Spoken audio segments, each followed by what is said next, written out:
Hi guys, welcome to Wander Fix. Today we're talking about the Odyssey, specifically some gripes that Nate has with its historical accuracy. My name is Eric. Nate, I can't wait to talk about this. And I'm Chad, and I can't wait to argue with Nate about this because I care less about this than he does. So I just want to preface this. I do want to thank a lot of there's a museum in Sevilla, Spain, Museo Grafica, and there's the Technological Museum of Athens that great sources for a lot of this, and YouTubers like Leonidas Sparta, Dash Rendar, and a few others I've taken images from just for the purposes of this because there's a lot of reenactment groups out there that have made great armor. Nolan's a great filmmaker, and I just feel like he could have done better. So yeah, we'll start off with this image. We have Matt Damon as Odysseus, and then the other image is an artistic rendition of Bronze Age Greek armor. Any thoughts on the two of these? yeah, I mean they're completely different. I haven't really seen much representations of this armor on the right. Is that actually what they look like? That seems crazy. So that is based off of Greek pottery from the Bronze Age, as well as a recovered bit of armor called the Dendra Palampi. Well, so what Matt Damon is wearing is very reminiscent of Spartan armor, from my understanding. Why did that become what people thought of when they thought of Greek armor when the thing on the right looks so different from it? So we'll get into that. Okay. So, first off, the Trojan War was real. We know where it actually happened. We have Hittite records of it and Homeric records of it. It happened in what is Anatolia or Ionia, modern day Turkey. Essentially, on where Constantinople is, it would just be, or Istanbul, it'd be a little south of that, controlling major trade routes. On the site of Troy, there is 9 different Troys. It's Troy 6 is what it's called, which is the layer in the archaeological record that is burned and shows signs of war and battle. That is when the Trojan War happened. That would have been around 1200 BC. And so that's firmly in the Bronze Age or the mythological age of Greek heroes. All the Greek heroes were in the Bronze Age. So that's when all Greek mythology takes place? Pretty much, yeah. Interesting. Yeah. Homer, the man who wrote the Odyssey, born between 800 and 725 BC. So about 400 years after the Trojan War, he took the oral tradition and wrote the Iliad, which is the Trojan War, and the Odyssey, which is the conclusion of the Trojan War, where they actually get the horse into Troy, burn the city, capture it, and then everyone returns home. The classical period, which is where the classic Spartan look comes from, won't really be until around 500. So that's a full 500 years after when this is supposed to take place? Yeah, pretty much. So there's a lot of difference, but one of the reasons why we think of the helm the Spartans wear is known as the Corinthian helm. The reason we think of that with Spartans is because a lot of Greek art just loves that helmet, and so they throw it in everywhere. Yeah, I mean it looks pretty freaking cool. It is pretty sick. I do just want to praise Nolan a little bit. So this is an image I took from the trailer, which is you can see Penelope here and Hathaway is wearing, it's a pretty good representation of Greek dress. Same with her servant in the background, more or less. There's some issues with it, which I will address. But I am glad the walls and pillars are painted, because from Minoan palaces, Crete palaces, Mycenaean, we know they painted everything. The walls, the ceiling, everything was covered in paint. The images on the right, one is an artistic rendition, and the other one is surviving archaeological bits of Minoan palaces in the Aegean Sea. It is the one tidbit about Greek history that I know is everything was painted, even the marble statues.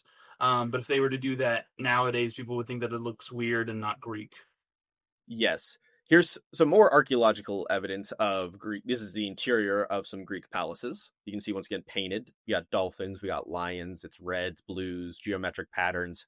The bottom right is a artistic rendition of a palace that is the basis of the Greek myth of the labyrinth. Their palaces were labyrinthian.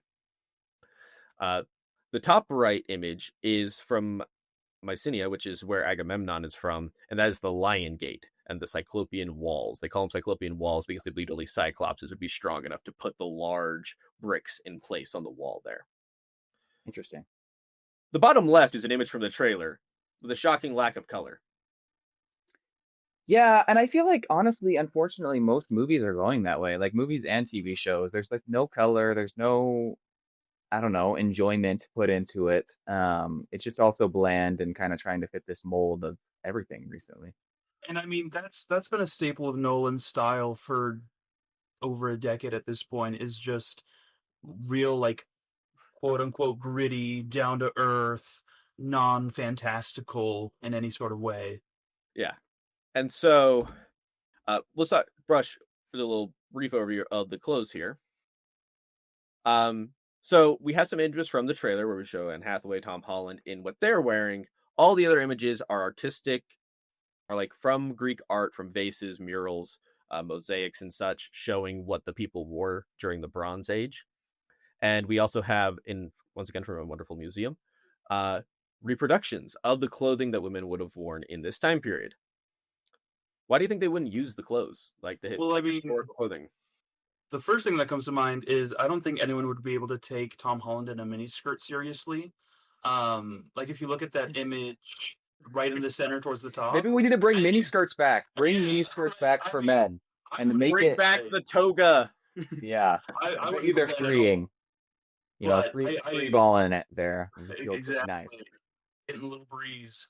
But I feel like it doesn't speak to this like war, political intrigue kind of story that And then I'm assuming one of the other things, and you never any really see this in any Roman or Greek movie, is the shirts that the women are wearing here, because you probably couldn't get away with this without making it pretty hard R, because their tops are open. hey, I mean, what I want to see from the Odyssey is balls out, tits out. That's what we're saying. We want to see Yeah, Tom Holland running around with his balls out and his boobs out at the same time. exactly. Yeah, like if they did that, definitely hard R rating. So I get that. One of the things that I do want to touch on, look at the patterns on the fabric and how most of them have intricate patterns, line work, color, tassels, and things. Or even if it's not patterns, it's like more than three colors. Look at if you look at Anne Hathaway in the Odyssey trailer there, she's wearing one singular color. It's just like blue all the way down. But then if you look at the actual The historical accent. art, yeah. And if you look at the historical art, you can see that obviously their boobs are out, and so we can't do that. But um it's just different colors throughout. You see three different colors in most of those dresses or more, which is really amazing. And if you look to the guy to the right of Tom Holland, who's in the longer length clothing, you still see like he has a orange stripe with some geometric patterns. It's blue and then it has like an orange stripe on the bottom. It's just more colorful and vibrant. Also, I will say the bow Anne Hathaway is holding seems to be fine. I'm assuming that's Odysseus's bow. I don't have too many complaints about that. So good job, Nolan, and good job on the wall paintings. I do want to praise you for that. So And far, for the wardrobe been a little lacking. it's just like Chad was saying, many movies and TV shows just tend to be more towards neutral colors, bland, and it's just kind of sad. The past was vibrant. Like here's some more art from vases, and you have Kuro's figures. The Charioteer is a famous bronze sculpture. You just kind of see that even in their on the vases, they still have patterns on the skirts that people are wearing, on the dresses, on the tops. Like they are wearing stuff with patterns. So just a little sad not to see any. Now we'll get to the armor, which is where my main gripes are, and a lot of this could be fixed with some paint. To be honest, overall, the armor is okay. I have less issues with Odysseus's armor, but we'll just kind of get into like the reasons why. So this is the archaic classical period. Uh, Archaic and classical period, we're just kind of mixing the two. As you can see here, lots of Corinthian helms. What do you guys see? What do you notice about some of this art here? They all have like symbols on their shield and colors. And the other thing is they look like generic Spartans that we see today. I mean, when you think of a Spartan, you think of these art. You think of that big shield, you think of that helmet, you think of the skirt and spear kind of combo. Yeah, and you can even see though, like they do have on the right middle and bottom, you'll see that they do have different shaped shields. Like they have some with these cutouts in them. Like if they needed to differentiate sides in this battle between the Greeks, that's one way they could do it. Just the cutouts. One side could have shields with cutouts, one could not.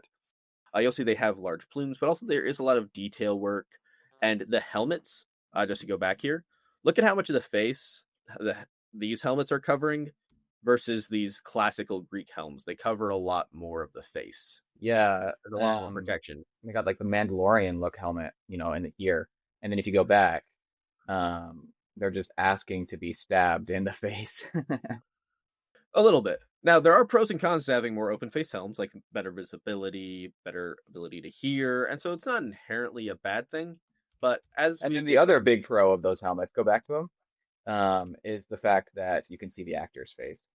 I mean, yeah, realistically, if you have Matt Damon and stuff, that is probably one of the reasons the costume designer went with that is so that you can be like, well, we have Matt Damon. We want to be able to see Matt Damon. If you're dropping $1 million or whatever on his signing fee, you're gonna want to be able to see what he looks like. Yeah. yeah. Now, one thing I do want to point out: Odysseus, who Matt Damon is playing, is the king of Ithaca, and his land was wealthy enough that he could handle every single male in his kingdom squatting at his house and having a feast every night for 10 years without going bankrupt or getting close to bankruptcy. But he could do that. So he was obscenely wealthy. Does this armor look like the armor of a man who's obscenely wealthy to you? Okay, so this might be an indirect question. Was Odysseus real, or was he just part of the Odyssey? So He was not, this is where right? we get kind of weird. And this is where we talk like fantasy versus mythology. Ithaca was real. Troy was real. Mycenae was real. Sparta was real. All these places were real. How real these actual figures are is up for debate. But we do know that the polises or city-states of Greece went to war with Troy, and that there was that the kings of these city-states gathered together to do so. I don't know if Odysseus himself was a real person, but the war was real. It's kind of like for example, Star Wars is fantasy. Harry Potter is mythology. Because Harry Potter exists within the real world. It's meant to take place in a certain time period in England. So if you had Harry Potter running around with frosted tips, shark tooth necklaces, and skinny jeans like he's from the early 2000s or late 90s, it would feel weird and out of place. So that's kind of what I feel here. Like, Ithaca was real. Odysseus, not sure, but a king of Ithaca went and fought in the Trojan War. Sure, but they come across, we'll talk about this more as we get to some of the other characters. They do come Yeah. across mythological creatures, like cyclopses and things like Cyclops Eye, whatever you would say. Um, and so I feel like sometimes maybe embellishing to look cooler might be fine if it's a myth. Yeah. Yeah. And the thing is though, like the myth is supposed to be based in reality. It was like in ancient Greece they had hero cults. They worshipped like Achilles, Hercules, Odysseus. They were worshipped as gods. It was not just it was religion and it was history and real. Like I don't know if you know this, but the Aeneid is one of the founding myths of Rome, and they believe they're descendants of survivors of Troy. It takes place after the Odyssey, and it's like survivors from Troy make their way to like the Tuscany or like anywhere in Italy, and like they become and their descendants become Romulus and Remus, who found the Roman Empire. This is like if it was pure fantasy, I wouldn't care as much. But it's mythology; it's supposed to be based in reality, and this is Yeah, where I it's really liked your explanation for fantasy versus mythology. Yeah. That does make a lot of sense. also just some of the heroes. Like we haven't seen them in the trailers yet, but maybe we will. The bottom right vase here is Ajax. Essentially, he is very distraught at the death of Achilles, and when everyone leaves, he gets left behind because of how distraught he is, so he ends up committing suicide. This vase is depicting the suicide of Ajax, and it's where falling on your sword comes from. And to the left of that is Ajax and Achilles playing a game together before, like in between battles. So they were friends. That's nice. Yeah, History it's will just say they're roommates. Yeah. okay. Everyone's always all about Achilles and Patroclus. They were cousins. That's like some weird incestuous stuff. If you're gonna get into some gay relationships, Achilles and Ajax. I need to see more of that if we're gonna get into it. Just Do we think we're gonna see Ajax and Achilles well, getting all hot and steamy in Nolan's Odyssey? probably not. We're probably just gonna watch the end of the Trojan War where Achilles gets killed and then everyone leaves. Maybe we'll see the suicide of Ajax. I just don't know if he'll actually do that. Here's another up close of a Greek vase. You can see like how the shields work, the chest plates, and once again, I need to point out their skirts that they're wearing. Now, is it Beautifully historically colored. accurate that their boobs were spirals? They did do that on their armor. Were the nipples spirals, Nate? They were not spirals. And here's just some more, like, and one of the reasons, like, why people think so much of the Corinthian helm and like the classical Greek period is a lot of their art goes on this. This is a recreation of a pediment from a Greek temple, at least Temple of Pina. And you can see like this is a recreation; it's painted, but once again, you see the same round shields, similar type helmets. Once again, everything's painted, everything's beautiful. This is some more close-ups of it, and a different one. The bottom right is from the presumed tomb of Alexander the Great.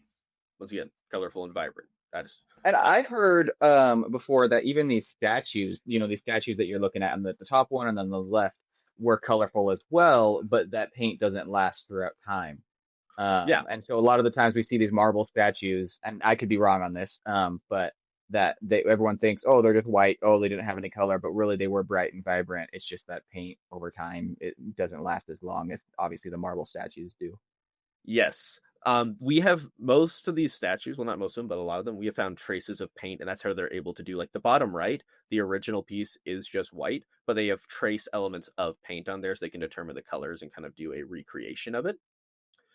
You can blame the Victorians for all marble getting turned white because they thought the paint was gaudy and not fancy enough for them, so they decided to just get rid of all of it. So Classic Victorians.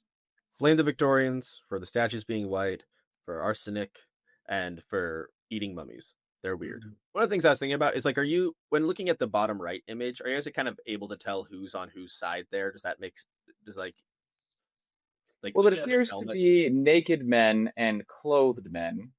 shirts versus skins. Yeah. Yeah. Yes. Was Well, this a high school PE game? no. This is like Alexander the Great versus the Persians. Why were they naked? Because the Greeks love the nude male form as like the embodiment of like virtue and like purity and like the So were the like if Greeks you're the naked ones? yes, the Greeks are the naked ones. Like the heroic form for Greeks is nudity. Like But How the cocky do you have to be like doing statues of yourself and your men well, fighting I mean naked? the Greeks wrestled in the nude. Like the original Olympics were all done in the nude and you were covered in oil. but this is all for this is like all artistic representation, right? Like obviously they wore Yeah. armor going into battle. Yes, this is not the movie 300. Okay. No. Yeah. We'll kind of this is so when Homer was alive, this is kind of more the armor he would have seen, which is like bell cuirasses, muscle cuirasses, and these type of helmets. So it's like the archaic kind of Greek armor, like archaic and classical kind of meld a little bit together. So the middle bottom one that has the muscle cuirass and the helmet together, the helmet looks kind of similar in a way to what Odysseus is wearing in the earlier images. And this is more like helmets from the classical Greek period. So we have the Corinthian helm and the Thracian helm and a bunch of other helms, like the Pylos. I like the helmet where they added the beard. Yeah. Maybe that went to a couple of the insecure soldiers who didn't Yeah. grow beards or anything yet, and then they felt powerful going into war. They felt the testosterone running through them. Yeah. And so, and like some of the helmets on the bottom right-ish area to the left of the guy on the horse, those also look kind of similar in a way to what Matt Damon is wearing. But the problem with Matt Damon's helmet for me in a lot of the ways is the neck isn't really covered at all. It kind of stops around here, then has really thin cheek plates and like almost nothing on the nose. So it's kind of more just a cap with just very limited protection. So I just think they could have done more and done cooler helmets. Like here's some representations of what if they were going for a classical period of Greece, what it could have looked like in terms of armor. That would have been cool. Yeah. Because the other thing is, and this is where we get into like reproduction. One, there's a lot of groups out there that are doing reenactments or are like museums that do like make bronze armor. I'm sure he could have found someone to make bronze armor, or, and this is something Homer mentions, it's called a linothorax. You can see that in the top right image. That's Dash Rendar. He's with like the really muscly guy stabbing the dummy. And these guys on the left here, it is linen and or leather armor. It's just called tube and yoke armor. It's just layered on top of each other and then like glued together or melded together some other way and then painted, or they put scale mail on top of it or some other types of armor like plates or things on top of the linothorax. That I just think could have been really cool and it would allow for a different color and it would have been easy to make. Like a linothorax should have been cheap. It's just linen or leather. In the bottom right is a historical piece where the Greeks actually had like essentially plate armor. They typically would wear it asymmetrically. Not everyone would wear it. So you'd have the chest piece and the helmet. Your helmet is your most important piece of kit. Then you'd have your shield, your spear, your sword. And then you get a chest plate, either like a muscle cuirass or a belt cuirass or a linothorax. And then you might get some arm armor, like the guy on the bottom right here. His arm has he has armor here and here, and then he has armor on his legs that's made to look like muscly body parts and like feet, so it's kind of cool. I think that would have been sick to see someone wearing. Yeah, I mean, in the trailer, isn't there that one that like the bad guy or whatever who has like the cool kind of metal armor that I think you don't like? We'll obviously probably get into. We'll get into Agamemnon. I'm kind of leaving him towards the end. I want to go But through isn't a he lot wearing some plate armor? but it looks 3D printed. We'll get to it. We'll get to it. I swear. I just don't think it looks that good. I could fast forward through here, but I just want to show what could have been a little bit. And what I am noticing is none of this armor looks like the armor that you showed on the first slide that would have been during the Bronze Age, or the mythological age. But this all of this stuff still technically would have been historically accurate, just a little too late in the timeline. So my thought is, when making this movie, there's two routes you go for true historical accuracy, which I think would be really cool and might even look more fantastical than what Nolan's made, leaning it almost more into fantasy and mythology. Or you go for a more classical Greek feel. And then you go for the Greek people know. And then you could do something like this and still have it be historically accurate, but it's more how the people Homer and post-Homer would have imagined the events based on their own art. I see. So, and these are just some other images of this type of armor that they could have worn. That would have looked really sick, especially the guy in the top right with the mane coming down the side of his head. Yeah. Was there ever a reason? I've seen images where what is that mane called? So I can a crest. Oh, the thing on horsehair crest or plume. Yeah, one of those. Sometimes it's sideways, like horizontal, and sometimes it's vertical, like in the bottom right, and then versus the top right here. Was there a difference, or is it just totally stylistic? So during the Greek period, like the ancient Greeks, they mostly had to provide their own armor, so it was kind of their preferred style, whatever I thought was cool. In the time of Rome, they actually used these crests to determine who your unit would be a century, so it'd be 100 men. The centurion might be the only one with a horizontal plume, and then the guy in charge of your 10-man unit would have a vertical or a straight plume. Okay. And so sometimes it was used for rank. In the time of the ancient Greeks, it was mostly used for status. I don't know why, but I really like the guy in the middle top. How this is what most Greek hoplites probably would have looked like, where they have the shield, the helmet, and then they have he has these engraved leg armor that I think is really cool. I would love to see some of this in the trailer. I don't know why, I just really like the way that guy looks. It's still, I mean, it has a lot more personality and uniqueness than what we've seen in the trailer. It looks like something that is walking out of history. It looks like something from mythology, this figure clad in white and gold. Yeah. And this is just some other images, and the top right is just, they have so many people that they make this stuff. I bet if Nolan had gone to the Technological Museum of Athens or Museographic or something, hey, could I get a bunch of armor for my movie? I bet they would have done it. And this image on the left, you see there's a linothorax on the one guy with the spear, and the guy with the shield and sword, he's wearing a muscle cuirass. And yeah, just more images of this. You also have the helms are painted. Many of them would paint their helmets and their shields and their chest plates different colors. And I think it would have been really vibrant and cool. And it also would have been a cool way to differentiate. Okay, so characters are. I know that in Japan, the samurai had a clan, and in Europe, they had the knights had someone they fought for. These Greeks, they're painting these symbols on them, and they have the cool things on their helmets and on their shields. Did they usually fight under a family or a thing, or was that just kind of created for fun? Does that make sense? Yeah, it makes sense. No, they'd be fighting for their city state. So you'd be if you were from Sparta, you'd be fighting for Sparta. If you were from Thebes, you'd be fighting for the city of Thebes in that city state. Sure, but I guess I meant for the designs. For the designs. Is there a color palette that everyone from one city uses? Like all the Spartans are dressed in red, and then everyone from Athens is in green. Or were they really all just little artists who just loved painting their little designs on their shields and being like, Um, mine's a horse. kind of depends. For the most part, you just got to paint whatever you want. Everyone's an artist.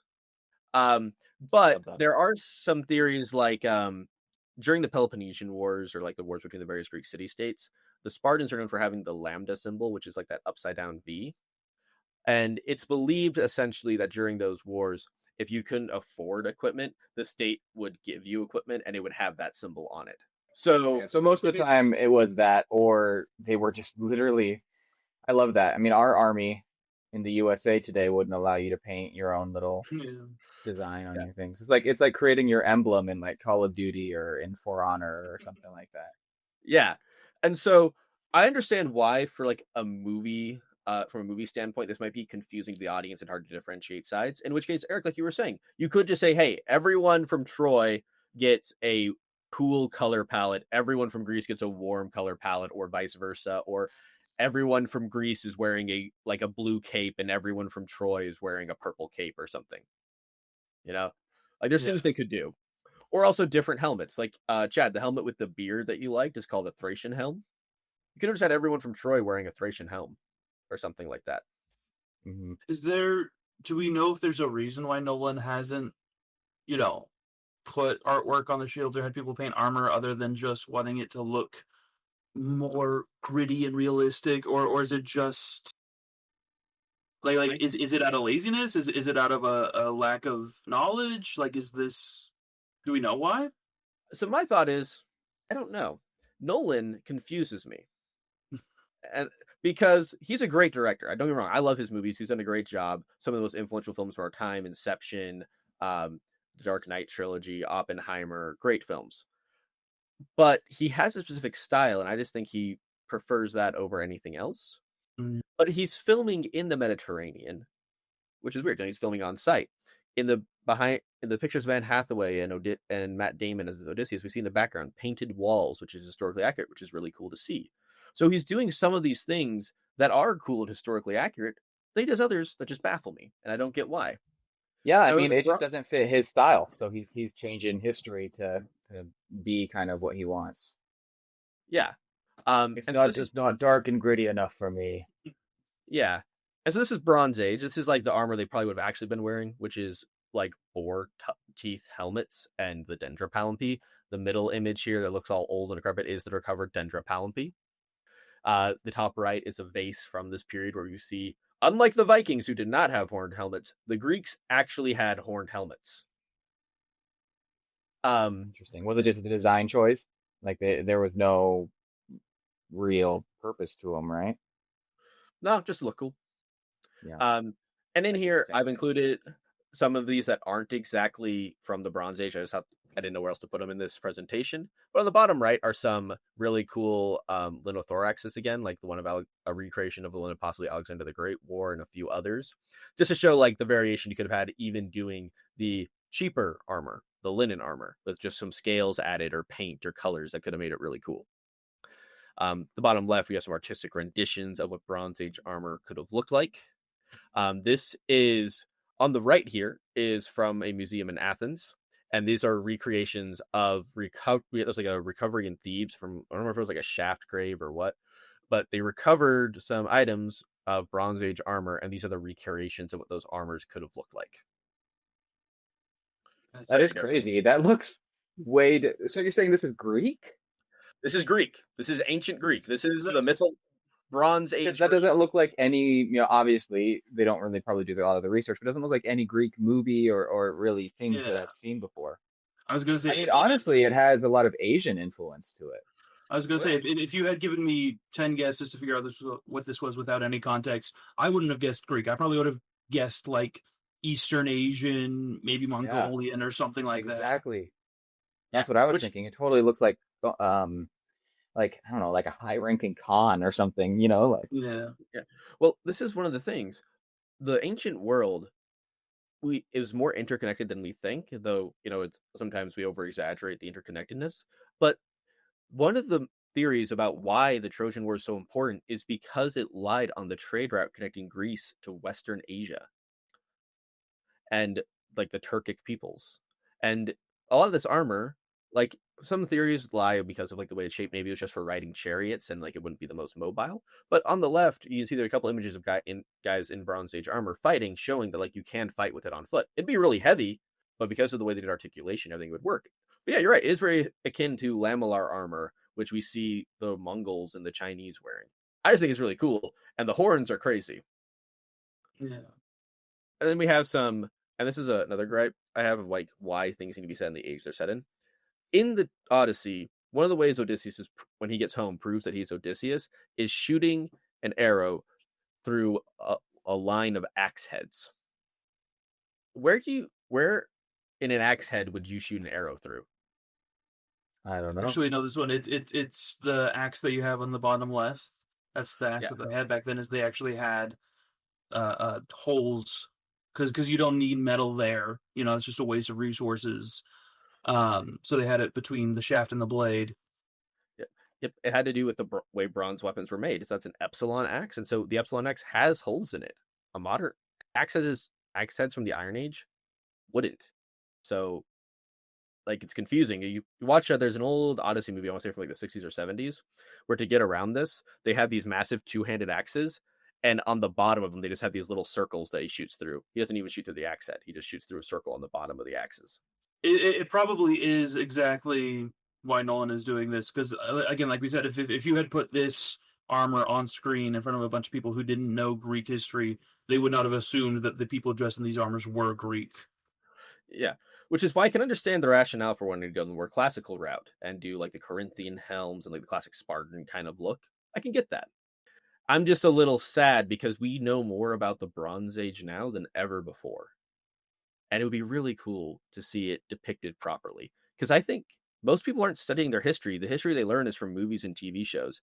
And most of the misconceptions we have about the past are because filmmakers don't do their research and don't care to depict it properly. So most people are ill-informed because of movies.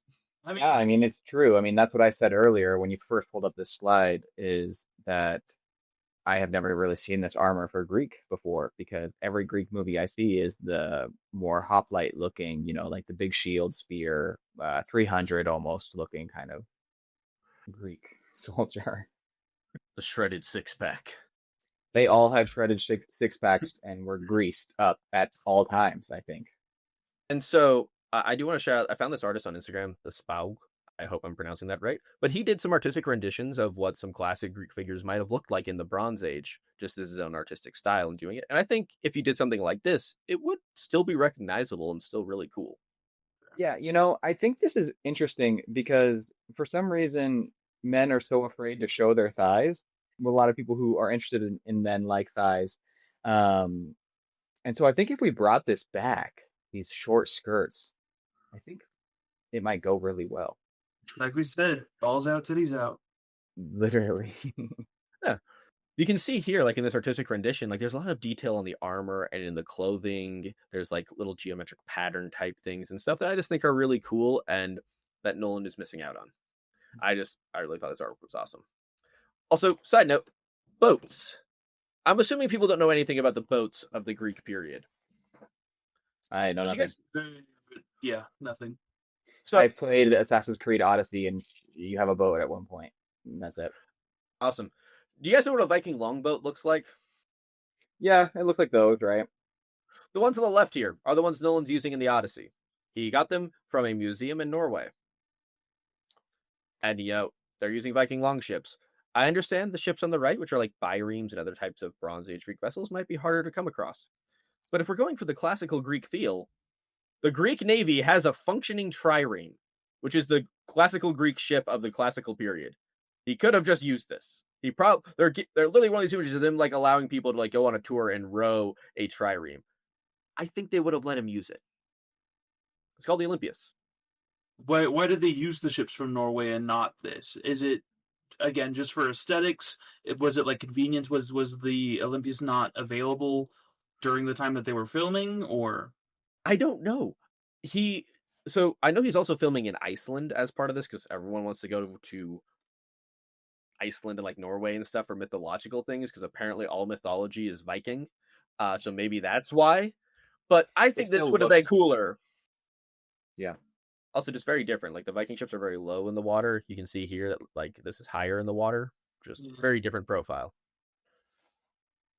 That's very Uh, interesting. yeah, I just think this is cool. I'm sure they would have made it available because Nolan's a massive movie maker. This would have been great publicity. Still is great publicity for Greece, but this would have been really cool. This is where we get to like some side by sides that I set up here. So we have Agamemnon from the trailer and some images from some behind the scenes and trailer stuff versus I just put I love this guy's classic Greek look in the middle here, and we have the old armor. Agamemnon does the guy on the left in the black does not look like a king to me. He looks like Batman. But my main gripes with the armor, even though it is kind of cool, the crest feels too thick, and the way the armor is shaped around his eyes is guiding arrows and spear thrusts into his eyeballs. The longer you look at his armor here, the goofier it is. First off, it looks like handsome Squidward, his helmet. Yes, it does. That's what it reminds me of. Oh my god. It does not look very good. It looks like that, or like the Giga Chad meme. Like it doesn't quite stand off to me.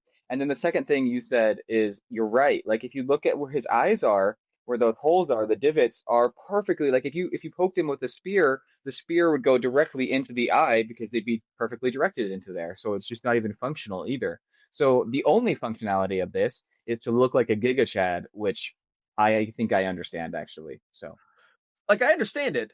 I'm just thinking the guy in the middle to me looks more Giga Chad, and he's wearing armor that would actually redirect the blows away from his eyeballs. Yeah, so I guess I don't know too much about the Odyssey. So Agamemnon is a king, Yeah. right? You said. So Yeah. with So him being a basically, king, it does make sense that middle armor.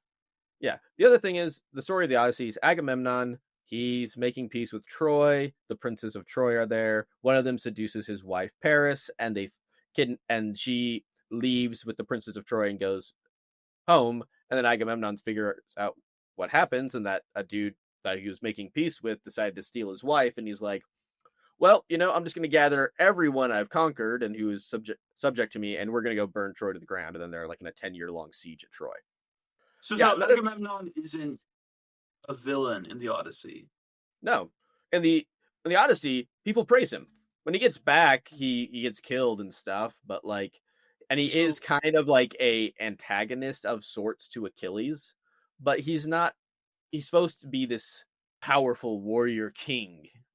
Because I know hardly anything about the Odyssey, and when I saw the trailer, I thought that this guy was like the main bad guy. I thought this was the guy that Odysseus was gonna like have to fight, and who was gonna like cast him out to sea or whatever. Odysseus serves him. They're friends. So why does he look like a villain? He's kind of evil because he burns Troy to the ground, but like Troy is depicted very much as kind of like a tragedy in a way, like they were honorable foes. And so I don't really know what's going on here. The armor to me looks a little 3D printed. I think a king would have been more opulent, more colorful, especially in that time period. There should definitely be a lot more shine, gilding, gold, bronze, whatever. Yeah. I don't know what's up, why his plume, I showed the behind his head here, why it has this golden spine thing going on. Don't know what's up with that. It's a little weird to me. Looks cool, but weird. Yeah. Yeah, it like looks cool, but like the longer you look at it, you're like, yeah, what is that? Did he have like a cybernetic implant or something? Yeah, I will give Nolan props. These little pendants here that are holding up his cape have lions on them, which is great because Mycenae is its city has the lion gate and it's known for that. So that's kind of cool, little callback there. And this is why I'm confused by Nolan, because there's a lot of things he's doing that are right. He's filming on location. He has painted walls. He's got callback to the lion gates of Mycenae. Why is he using Greek longships? Why does the armor look 3D printed? Why is there no color? I just don't know. If he's going for the classical look, fine, but like all the dudes we've seen so far from the trailers and everything, it's just black. It's black and gray. Yeah. Makes no sense. And history was way more vibrant. And even like on the right hand side in the middle, there's that smaller image. If you look at the shields the guys are wearing, the way the shield is shaped, it would be catching spear thrusts in the middle. And I don't think that's optimal either necessarily. Just you're supposed to be wanting to divert blows away from you, not into you. Because if like someone were to get through your shield, it's hitting your hand. In the trailer for the Odyssey, are all of the shields just one like kind of black color? Yeah, everything I've seen, everything's just kind of black. Which is so funny because as we've gone through this, we've seen that like there has never been a single shield that was black. Every single one had their own art design, even if they were given to them by the city or whatever, because they needed it. They had the design. There was never anything that was just like, I mean, it's like the Dark Knight slash the Odyssey combined, you know? Yeah. Which is so funny because it would have taken them like maybe an extra day to paint an epsilon symbol on each of the shields, like you were saying, Nate, and just have them be like government issued shields or whatever. Like they don't even have to do the full Mhm. elaborate colors and designs on them, but just adding a little symbol on it to show like, hey, we understand this is what it's supposed to look like. But at least it's still kind of interesting to look at. Yeah. And like if you saw Avatar Fire and Ash, they had a little preview beforehand where they show the scene in which the Odysseus, Menelaus and such are hiding within the Trojan horse and open the gates. And all the Trojans are just wearing white armor with white capes and some type of it is like some sort of looks like they took the helmets from 300 and just painted them white and gave them some attempt at in the top right you see the armor, the Bronze Age armor. The second from the left has these kind of like upward shaping chest pieces. Seems like they try to do something like that, but it's all just white and it looks kind of bland and silly to me.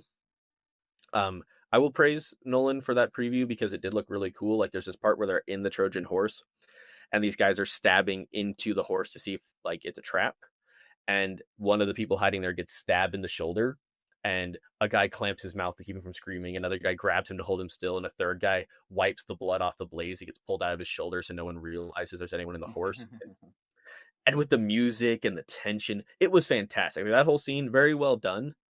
Just the armor looked a little weird to me. I just feel like it could have been cooler, which is why I'm so sad. 'Cause I feel like Nolan, if he'd wanted to, could have made this one of the most epic, and even if it's classical Greece and not Bronze Age Greece, one of the best Greek movies ever made. But as we talked before, with Nolan's filmography, with his history of film, he seems to only have one color palette. Yeah, that's so interesting. As you pull up these posters, every single color palette is the exact same, even going into this Odyssey No. movie. Oppenheimer's orange, all the other ones are blue. It's different. Right. Well, that's because they had to brighten up Oppenheimer just a little bit to Yeah. match Barbie when Barbie There we came out. go. Yeah. Yeah. But like, even if you look at it, it's like blues, browns, grays, blacks, with like one hint of a warm color, whether that's orange or red. Well, is he colorblind? Is this something we've researched? Uh, Maybe this is just how he sees the world, and so he kind of wants it to be dark and gritty. I'm not sure if he's colorblind. If he is, and this is the way he sees the world, really cool way to kind of see it through his eyes, which is awesome. If not, I just think it's his preferred color palette. Yeah. And I just don't know if he knows how to work with anything else. Which is interesting because that kind of like aesthetic makes sense for something like Inception or The Dark Knight, where it's like very like honed in and intense and kind of like not a thriller, but very like high suspense movie. But Yeah. with something like the Odyssey is, from my understanding, a tragedy, but it is like to an extent a celebration of life. It's Odysseus persevering despite all of this horrible things that he has to go to just to get back to his family. Yeah. So I think it would have been fun if they added a Well, bit more color. another thing that would be interesting is to see who his costume designer is, right? And it Yeah. would be interesting to know if the costume designer actually had say, or if when they brought things to him, they got shut down. Yeah. And the costume designer, if they're happy with it, you know, if they're like, this is what I really wanted, and that's fine, you know, maybe that was their design, that's what they wanted, or if they were kind of being shut down and being like, hey, maybe this isn't historically accurate, but Nolan was like, I don't care, it doesn't match the rest of my movie. I need someone to look like Batman. That's all I know how to do. And other things I've thought of is like, I was rereading the Odyssey because I haven't read it since high school. And like when they talk about Odysseus and Ithaca, because the it starts off with his son at home waiting for him to come home. And everyone in Ithaca views Odysseus as a father, essentially. They view him as a father figure. He's very well loved by the people, personable, and a very present king. So I'm thinking maybe the reason his armor is the same as everyone else that is in his contingent of the army is because he bought them all the same armor. He just wanted to like be broskies and everyone like we're all matching. But his crest gets to be a little bit bigger to signify that he's a king. But at the same time, if he's so obscenely wealthy as the Odyssey seems to imply, why did he? Why didn't he go for something crazier, something fancier, more opulent? It And does. I mean, it does make him look kind of like an everyman. Like I would not have assumed that he was a king from this. And maybe that's an element they're trying to lean into, is that he's just this like humble guy who happens to be this rich noble. But in reality, he's just down to earth. He just wants to be a father. He just wants to be with his family. but then at the same time, just like his chest plate, it looks like they're trying to do like a muscle cuirass type thing, but It like black does. and leathery. It So I looks just like it's straight out of Zack Snyder's like DC universe. Yeah. yeah. Um, And so also there's like a Extreme weird tight thing leather. where like the bottom right image, you look at the man on the left, you can see his pecs stick out in like a weird, like kind of more angular way. I just don't like. It looks a little weird for armor because it's like blades would catch on that and stuff. Like I'm not even going to talk about like the swords or anything. We'll just go back to the classical Greeks here. But it's just like because it seems like they were trying to do some like black version of this. I just think they missed the mark. And as you can see, there are some helmets here, like the bottom middle. There's that guy, and he's wearing a helmet that I think pretty clearly shows his face that they could have used for the purposes of this film. Yeah. yeah. And it still would have looked very historically Greek. Yeah. I just think there's a lot they could have done. And I think it would have looked cooler if they did, even if they went classical, which I think would have been the easier option since there's probably more reproductions of classical armor out there than there is Bronze Age, as we've only recently learned as much about the Bronze Age as we have. I just think even if they kept everything else, like they could have done a bronze chest piece and painted it black. That would have been historical. They could have and had maybe like gold highlights or something. His helmet could have had black paint on it or something. I just feel like, or maybe he has a more open face helm and the rest of the soldiers have closed face helms or something. There should have been a little more differentiation amongst the soldiers, a little more difference, and there should have been more color, more vibrant. That's my main complaint about all of this is it's drab, and history was not drab and dull. It was vibrant and colorful. People wanted to show off, wanted to be heroes, and wanted people to notice them.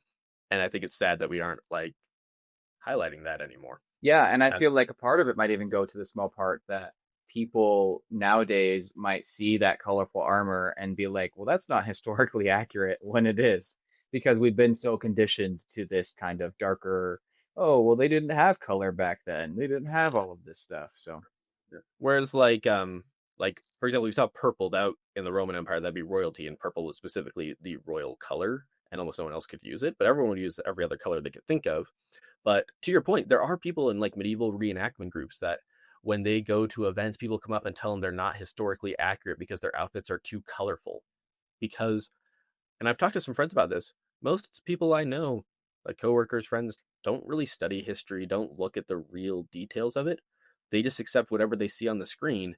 And Hollywood decided we don't care about accuracy anymore, even though most movies are like, never should be with blacks, drabs, grays, and browns. We want it to be gritty and realistic, ignoring the fact that it would have been vibrant and colorful, like in Kingdom Come Deliverance 2, the game.